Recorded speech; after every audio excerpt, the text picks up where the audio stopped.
ጤና ይስጥልን ውድ ቤተሰቦቼ የቲክቶክ ቻናል ተከታታዮቼ እንዴት ናችሁ? እንዴት ከረማችሁ? እንዴት ጊዜያችሁን አሳልፋችሁ? ያለፈው ሳምንት እንዴት አሳልፋችሁ?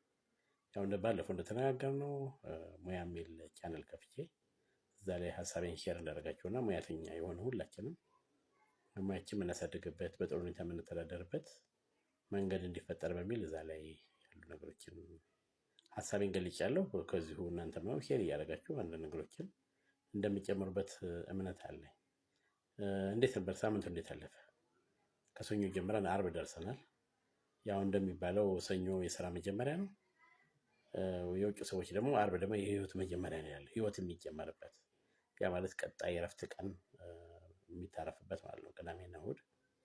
ኢንፋክት እንደኛ ሀገር ባለው ላይ አርብ ቅዳሜ ስፔሻሊ እረፍት ብዙም አይኖርም፣ ስራ ይሰራበታል። ግን ቢሆንም ያው አጭር ቀን ስለሆነች ደስ በሚል ሁኔታ እያሳለፍናት የምትሄድ አይነት ቅዳሜ ጣፋጭ ቅዳሜ እንደምትሆን አምናለሁና ዞሮ ዞሮ አርብ በእንዲህ መልኩ እንደተባለው ህይወት የሚጀመርበት አይነት ቀን ነው ብዬ ነው የማምነውና እንዴት አሳልፋችሁ? ጥሩ ጊዜ እንዳሳልፋችሁ አምናለሁ።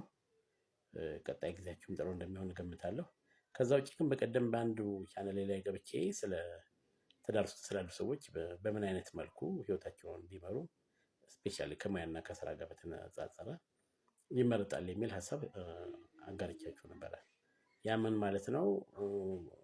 እንግዲህ ከኔም ከራሴ ልምድ ወስጄ በቤተሰባችን ውስጥ የትዳር አጋሮቻችን ወይ እኛ ወይ የትዳር አጋሮቻችን ከሁለት አንዳችን በቅጥር ሌሎቻችን ደግሞ በራስ ቀን ተቀን ገቢ በምናገኝበት ስራ ላይ ብንሰማራ የተሻለ ህይወት መምራት እንችላለን ብዬ አምናለሁ።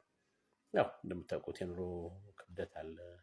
በአሁን ጊዜ የነበረው የአኗኗር ሁኔታ ቀድሞ ከነበረው የተለየ ነው። ብዙ ጊዜ ገንዘብ በጣም የሚፈልግበት አጋጣሚ ስለሚመጣ ያን ማሟላት የሚቻለው ደግሞ አነሰም በዛም የቀን ተቀን ስራ ያለበት ቢሆን ይመረጣል ተብሎ ስለሚገመት ያ ቢደረግ ጥሩ ነው ብዬ ነው የማስበውና እስቲ እናንተም አስቡበትና ሀሳባችሁን መልሳችሁ ታጋሩኛላችሁ።